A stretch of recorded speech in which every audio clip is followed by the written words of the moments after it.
Hello dear students, welcome to the channel. तो प्यारे दोस्तों, अभी तक हम लोगों ने क्लास 12th फिजिक्स के 9 लेक्चर को देख लिया है। आज हम पढ़ने वाले हैं क्लास 12th फिजिक्स का 10वां लेक्चर, जिसमें प्यारे दोस्तों हम लोग गॉस के प्रमेय की ओर बढ़ रहे हैं। इसके पहले हम लोगों ने वैद्युत आवेश एवं क्षेत्र में कूलाम के नियम और कूलाम के नियम से रिलेटेड वैद्युत क्षेत्र की तीव्रता को आसानी से समझा है। प्यारे दोस्तों, अभी तक आप लोगों ने जो भी पढ़ा वहाँ पे हम लोग बिंदु आवेश के बारे में पढ़ रहे थे, जो एक रेखा में स्थित रहते थे। उनके कारण हम लोग वैद्युत बल निकालते थे, उनके कारण हम लोग वैद्युत क्षेत्र की तीव्रता निकालते थे।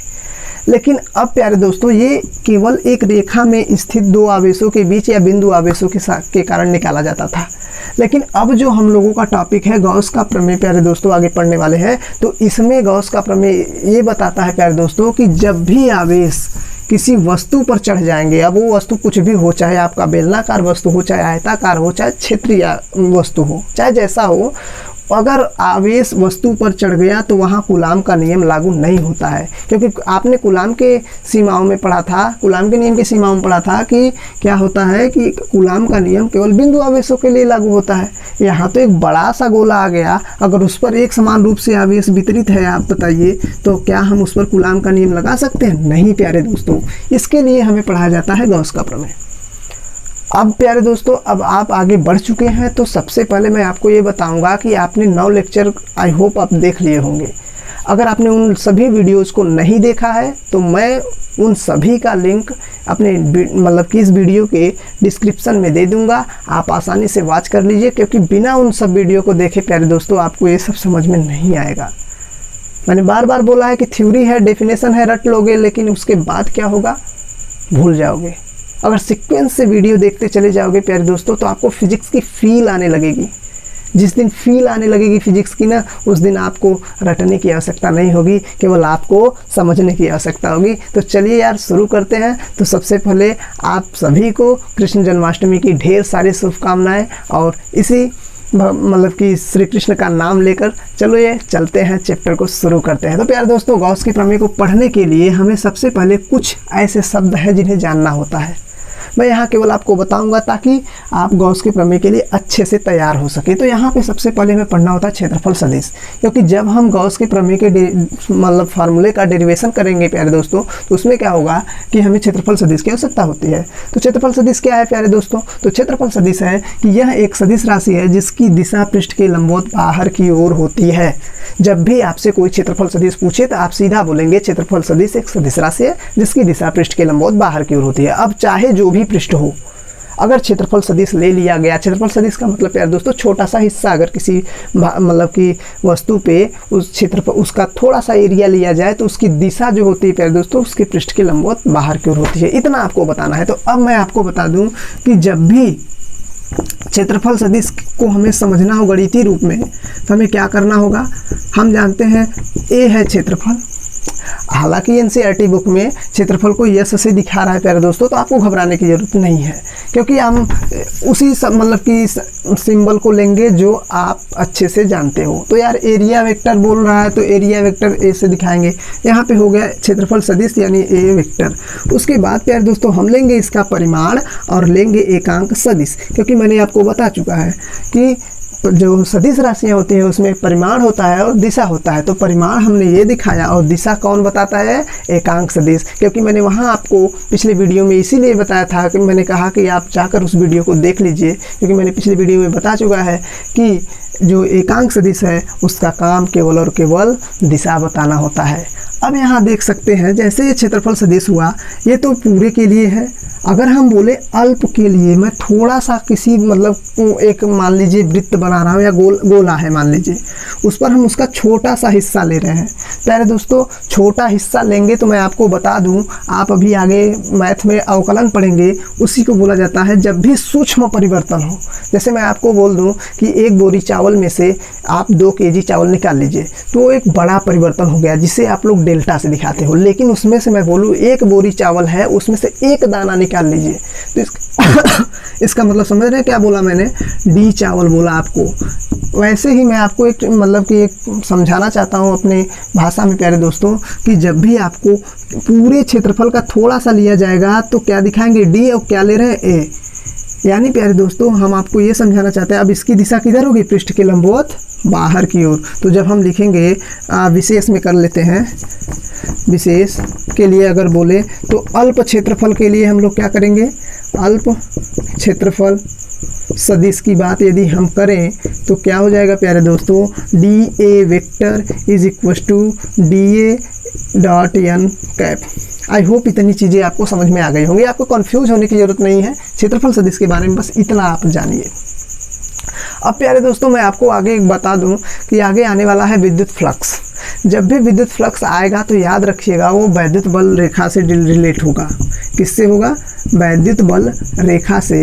हम ये कॉन्सेप्ट से मतलब कि याद करके चलेंगे प्यारे दोस्तों कि वैद्युत बल रेखा और क्षेत्रफल सदिश एक ही दिशा में रहेंगे जब भी हम वैद्युत फ्लक्स से रिलेटेड कुछ चीज़ सीखेंगे। फिर से मैं रिपीट कर रहा हूँ प्यारे दोस्तों कि वैद्युत बल रेखा और क्षेत्रफल सदिश हम प्रयास करेंगे कि एक ही दिशा में रहे। अब कैसे प्रयास करेंगे आगे आने पर आप खुद समझ जाओगे। तो चलिए यार, अब आगे एक और चीज़ रह गया है गॉस के प्रमेय से रिलेटेड, मतलब कि गॉस के प्रमेय को समझने के लिए कुछ एक और शब्दावली है जिसे हम समझाना चाहते हैं। तो आप लोगों को एक पढ़ना पड़ेगा यहाँ पे कोण और दूसरा पढ़ना पड़ेगा घन कोण। अब आप इतनी चीज़ों को अच्छे से जानते होंगे कि इसे बोलते हैं एंगल और इसे बोलते हैं सॉलिड एंगल। यार दोस्तों ये सब क्या है, बस आपको जानना है, आपको रटने की आवश्यकता नहीं है क्योंकि ये सब बोर्ड एग्जाम में नहीं आने वाले हैं। ये यूज होंगे किसमें, गॉस के प्रमेय के डेरिवेशन में। तो यार कोण की यदि हम बात कर लें तो आपने सुना होगा वृत्त के बारे में, आपने सुना होगा वृत्त के बारे में। अगर आप मैथ के स्टूडेंट्स हैं तो क्लास 11th में एक ट्रिग्नोमेट्रिक पढ़ाया जाता है। चलिए मैं मान लेता हूँ मैथ के स्टूडेंट ने, क्योंकि कई सारे बच्चे इसमें बायो के भी भरे होंगे। तो क्या होगा प्यारे दोस्तों कि हम उसमें से ये होता है उसका वृत्त का केंद्र। हम करते क्या है, मान लेते हैं यहाँ एक ए पॉइंट है, यहाँ एक बी पॉइंट है, हम यहाँ से लेकर यहाँ तक मिला दिए इन लोगों को और मान लेते हैं इस वृत्त की त्रिज्या स्मॉल r है। तो जब भी हमें कोण निकाला जाता है प्यारे दोस्तों तो कोण निकाला जाता है चाप बटे त्रिज्या से, चाप बटे त्रिज्या। आई होप आप इतनी चीज़ें समझ रहे होंगे। अगर मैं चाप इतने का चाप ले लूँ तो चाप आप क्या लोगे, ए बी बटे स्मॉल r। लेकिन मैं बोलूँ संपूर्ण वृत्त के लिए अगर बात करें, संपूर्ण वृत्त की बात कर रहा हूँ मैं, इस टोटल के लिए, यानी सीधा बोले तो वृत्त के केंद्र पर टोटल कोण कितना होगा प्यारे दोस्तों। तो वृत्त के केंद्र पर यदि हम कोण पता करना चाहेंगे तो पूरा ये क्या हो जाएगा, यानी हम केंद्र पर मतलब इस टोटल के कारण निकाल रहे हैं तो टोटल के कारण क्या हो जाएगा 2 पाई r, यानी ये होता है प्यारे दोस्तों परिधि और नीचे त्रिज्या स्मॉल r है ये है तो यहाँ पे हो जाएगा 2 पाई। आई होप आपको ये चीज़ समझ में आ गई होगी कि वृत्त के केंद्र पर टोटल कोण कितने अंश का बनता है, 2 गुणे पाई की वैल्यू होती है 180 बराबर 360।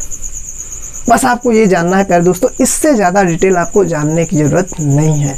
ये है प्यारे दोस्तों पाई का मान रेडियन में लिखा जाता है तो मतलब इसका अंश पाई रेडियन होता है। अगर इसको अंश में बदलना चाहे तो पाई की वैल्यू 180 अंश लिख लेते हैं। यहाँ पे आपको समझ में ये बात आया कि वृत्त के केंद्र पर जो संपूर्ण कोण बनता है वो 360 बनता है। अब यार आते हैं हम लोग घन कोण पे जिसे हम लोग सॉलिड एंगल कहते हैं। तो सॉलिड कोण को हम लोग थीटा से दिखाते हैं। एक बात याद रखिएगा, कोण किससे दिखाते हैं, थीटा से। यहाँ मैं इसके बगल में ही लिख दे रहा हूँ। अब हम लोग आते हैं घन कोण में। तो यार घन कोण क्या होता है जानते हैं कि किसी गोले का पृष्ठभाग, किसी गोले का पृष्ठभाग, जैसे मैं बोल लूँ ये गोला है, याद रखिएगा गोला और वृत्त में बहुत अंतर है प्यारे दोस्तों। आप गोले का मतलब ये समझ सकते हैं जैसे कोई तार हो तो आप उसको मोड़कर एक वृत्त के रूप में डाल सकते हैं, और आप गोला समझना हो तो जैसे आप अपने घर फुटबॉल देखे होंगे, गेंद देखे होंगे, वो प्यारे दोस्तों गोला है। यानी अरे वृत्त में क्षेत्रफल निकलता है, मैं आपको सिंपली बात बताना चाहूँ, और गोले का क्या निकाला जाता है, आयतन निकाला जाता है। बस आप इतने से समझ सकते हैं। तो यदि मैं बात करूँ प्यारे दोस्तों कि यहाँ मैं एक इसका इतना ले लिया, इसका थोड़ा सा पृष्ठभाग ले लिया। अब यार यहाँ से यहाँ तक मैं आपको बता दूँ संपूर्ण जो पृष्ठ है यहाँ से देखिए किसी गोले के जो टोटल पृष्ठभाग है, ये टोटल जो कोण बना रहा है इस पर यहाँ का, इसे बोला जाता है घन कोण, और घन कोण को हम लोग ओमेगा से दिखाते हैं। तो प्यारे दोस्तों हम थोड़ा सा लिए हैं इसलिए हम लोग डी ओमेगा दिखाएंगे। यदि आपको प्यारे दोस्तों नहीं समझ में आ रहा है तो प्लीज़ प्यारे दोस्तों वीडियो को फिर से आप देख सकते हैं, आपको समझ में आ जाएगा। आप देखिए यहाँ पे, अब आप नहीं समझ रहे हैं तो आपको ये मतलब ये देख सकते हैं, जैसे आप टमाटर काट लीजिए, आधे आधे पे टमाटर काट लेंगे तो आप देखेंगे क्या कि उसके सतह पे, ऊपरी सतह पे एक चिकना तल बन जाएगा। अब कल्पना कीजिए आप उसको मान लेते हैं यही टमाटर है, ध्यान से देखिएगा प्यारे दोस्तों, मान लेते हैं ऐसा आप टमाटर चाकू से काट लिए हैं। अब ये जो यहाँ से है इसका हिस्सा, इतना आप काट लीजिए, तो ये जो बन रहा है दोस्तों, ये जो पृष्ठ ना इसके इस पर कोण बना रहा है, वही हमारा ओमेगा है। यदि आप सिंपली बात ये करना, मैं आपको ये समझाना चाहूँ, आपने कुल्फ़ी खाया होगा कभी, गर्मियों में आइसक्रीम जो मिलती है आपको, तो उसमें क्या देखे होंगे, शंकु के आकार का रहता है आपको ऐसे। प्यारे दोस्तों मैं आपको इसलिए पूरी तरह से समझाने का प्रयास करना चाहता हूं ताकि आपको एक भी मतलब कि कन्फ्यूज़न ना रह जाए। तो यहाँ देखिए ये जो टोटल पृष्ठ है, इस टोटल पे जितना कोण बना रहा है इस बीच में, वही हमारा ओमेगा है। तो यहाँ हम सिंपली बात देखना चाहेंगे तो हम बोल सकते हैं किसी गोले का पृष्ठभाग, किसी गोले का पृष्ठभाग गोले के केंद्र पर जो कोण बनाता है, उसे घन कोण कहते हैं, आई होप प्यारे दोस्तों आपको इतनी चीज़ें समझ में आ गई होंगी। तो आप इसका स्क्रीनशॉट लीजिए और उसके बाद मैं आपको इसके फार्मूले को दिखाता हूँ। तो प्यारे दोस्तों अब देख लेते हैं हम इसके थोड़ा सा फार्मूले को। तो यहाँ देख सकते हैं किसी गोले का पृष्ठभाग, मैंने गोले का छोटा सा भाग लिया है, तो वो गोले के केंद्र पर जो कोण बनाता है उसे घन कोण, और अभी मैंने बताया कि जो घन कोण है उसे ओमेगा से दिखाते हैं, लेकिन उसका छोटा सा भाग लिया गया है, पृष्ठ का मतलब उसका छोटा सा भाग उसके केंद्र पर कोण अंतरित किया है, तो हम लोग क्या लेंगे जानते हैं, डी ओमेगा। अब मैं आपको एक बात बताना चाहूँगा, सिंपली क्या है कि प्यारे दोस्तों आप पहले घन कोण यदि निकालना चाहते हैं तो घन कोण का फार्मूला होता है क्षेत्रफल बटे त्रिज्या का स्क्वायर। सिंपली बात मैं पहले बताना चाहता हूँ, क्षेत्रफल बटे त्रिज्या का स्क्वायर। तो घन कोण है, यहाँ हम छोटा सा भाग ले यानी पृष्ठ भाग लिए हैं, तो इसका लेंगे डी ओमेगा बराबर D A upon R square. I hope आपको ये समझ में आ गया होगा प्यारे दोस्तों। यहाँ पे जो छोटा सा हिस्सा लिया गया है वो डी ए लिया गया है, मैंने आपको इसके पहले समझा दिया है कि छोटा सा हिस्सा लिया जाएगा तो डी ए, बड़ा मतलब ज़्यादा बड़ा लिया जाएगा तो डेल्टा ए, लेकिन पूरा ले लेंगे तो ए हो जाएगा। तो आप समझ सकते हैं यहाँ पे अगर मैं बोलूँ संपूर्ण गोले के लिए जैसे प्यारे दोस्तों मैंने यहाँ पूरे वृत्त के केंद्र पर बात किया था, वैसे ही संपूर्ण गोले के लिए मैं बात करूँ तब कितना घन कोण होगा इस टोटल गोले के लिए, तो यहाँ पे हो जाएगा डी ओमेगा की जगह पे लिखेंगे ओमेगा क्योंकि अब पूरा है, और यहाँ पे क्षेत्रफल की जगह पे डी ए की जगह पे ए रखेंगे और यहाँ आर स्क्वायर। और यदि आपको पता हो तो गोले का क्षेत्रफल क्या होता है प्यारे दोस्तों, 4 पाई आर स्क्वायर। यहाँ पे नीचे आर स्क्वायर है, आर स्क्वायर से आर स्क्वायर कट गया, यहाँ पे बचा ओमेगा 4 पाई। आई होप आपको इतनी चीज़ें समझ में आ गया होगा। अब ध्यान से देख सकते हैं, अगर हम लोग यहाँ पे 4 पाई की वैल्यू रखना चाहते हैं तो 18 चौक कितना होता है, 72 होता है, मतलब 72 होता है प्यारे दोस्तों।